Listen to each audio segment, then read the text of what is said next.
In 2007 and 2008, people from Phoenix, Arizona started reporting lights in the sky to their local police departments and telling everyone they knew of what they had witnessed.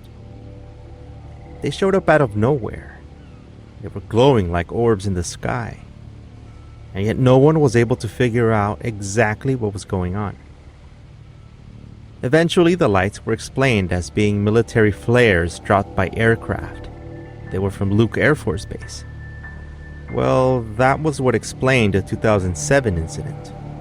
And for 2008, the explanation went to civilian launching helium balloons with flares attached to them. But the people from Phoenix were already shaken up at one of the most bizarre UFO incidents recorded up to date. It is understandable that they would be looking for explanations or wondering if this event would also be related to it. Back in 1997, hundreds of people across the Mexican state of Sonora and in the US in the areas of Nevada and Arizona witnessed unidentified flying objects over the night sky and flooded the police department lines, with calls after calls of a silent, enormous flying object over the sky. For 106 minutes, a V-shaped object flew over major cities without an explanation. It was March 13th, a night like any other that turned out to baffle and stir up major controversies over the news, politicians, and the possibility of another U.S. government cover-up. But what was the final consensus on this? What actually happened?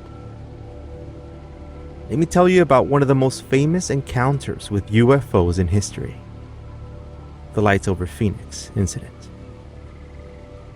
My name is Edwin, and here is the Dark Night.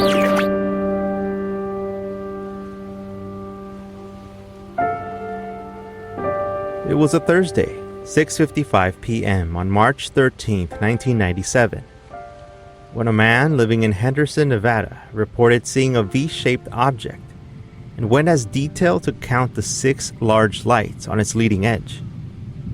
He said it was about the size of a Boeing 747, that it made a rushing wind sound. He followed it with his eyes until it disappeared from his view over the horizon. Little did he know at the time that hundreds of people would have ended up reporting something similar. Soon after, a former police officer in Paulden, Arizona, called in a report. He was driving north after leaving his house when he looked out the driver's window of his car out toward the west. That's when he saw a cluster of 5 reddish lights in the sky. He turned his car around and raced home. He grabbed a pair of binoculars and kept an eye on the lights as they disappeared over the horizon toward the south. That's when everything started. A full-on blitz of telephone reports started pouring to law enforcement offices, to the local news and Air Force Base, and also to UFO organizations. Some people described the lights as orange, while others said that they were yellow.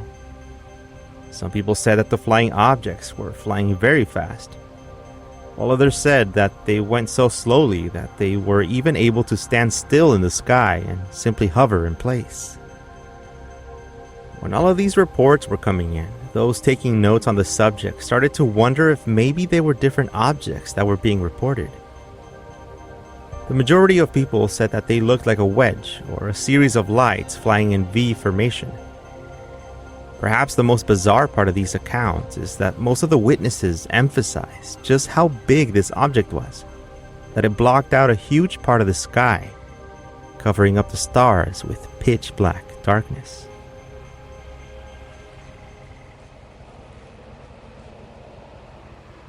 At the intersection of Indian School Road and 7th Avenue, a family composed of a mother and her 4 daughters were in a car when they witnessed an object in the same shape come from Camelback Mountain toward the north.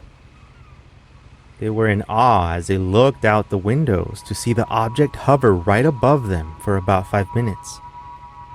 A faint glow ran along its trailing edge. Here is where the account is different from the others. They claimed that they could see the object's surface, and they were 100% sure that the flying objects was solid in nature, not just a series of lights flying together. Then, it began to move slowly toward the south, where it was said that it fired a white beam of light toward the ground under it. Then, just like that, the lights dimmed and the object disappeared.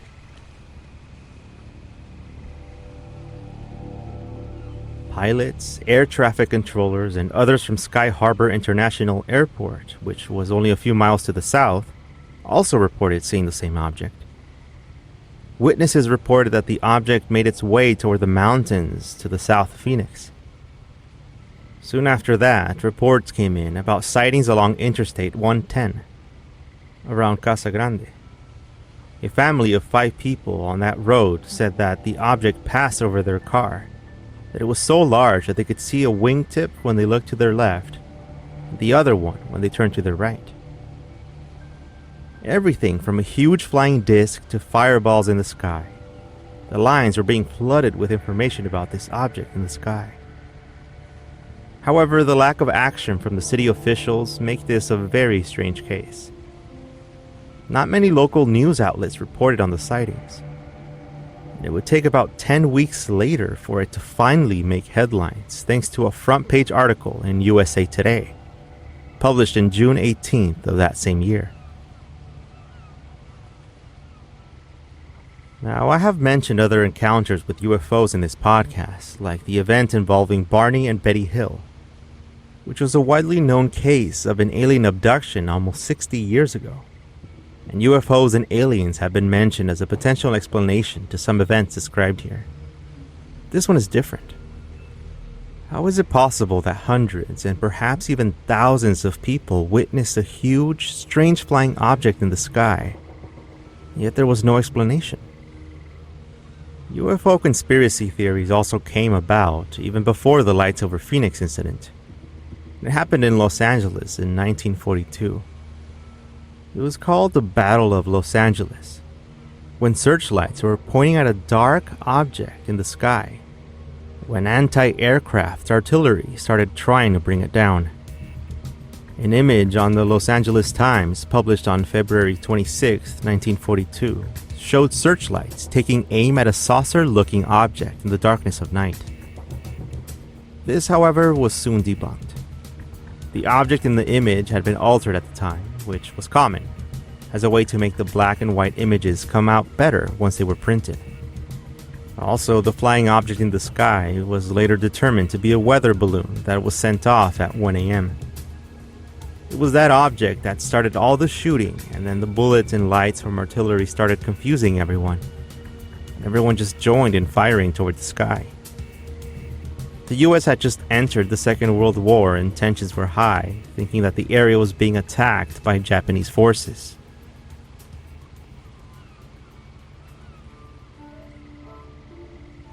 The case in Phoenix was even mocked by the leader of the state, Governor Symington, from Arizona.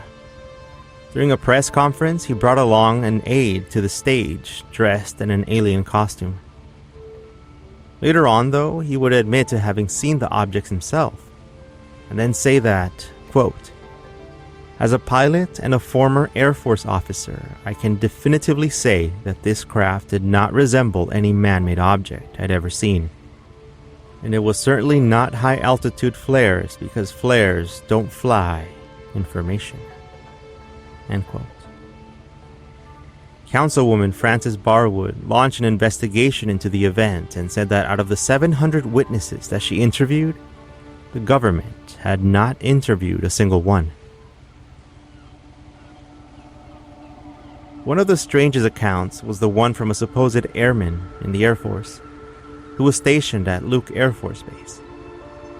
He called the National UFO Reporting Center at 3:20 a.m. on Friday, about 8 hours after the sightings, and said that 2 F-15 fighter jets had been sent out from Luke Air Force Base to intercept the flying objects.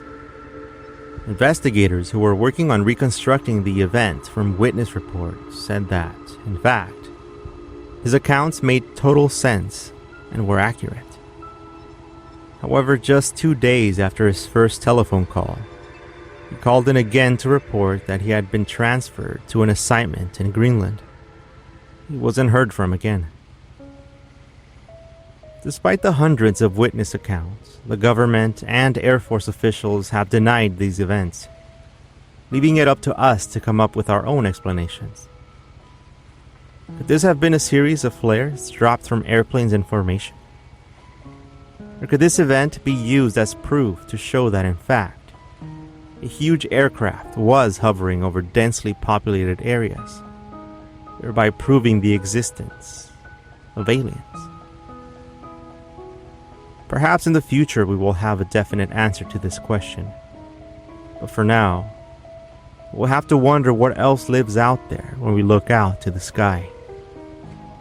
Or maybe it's better if we don't find out.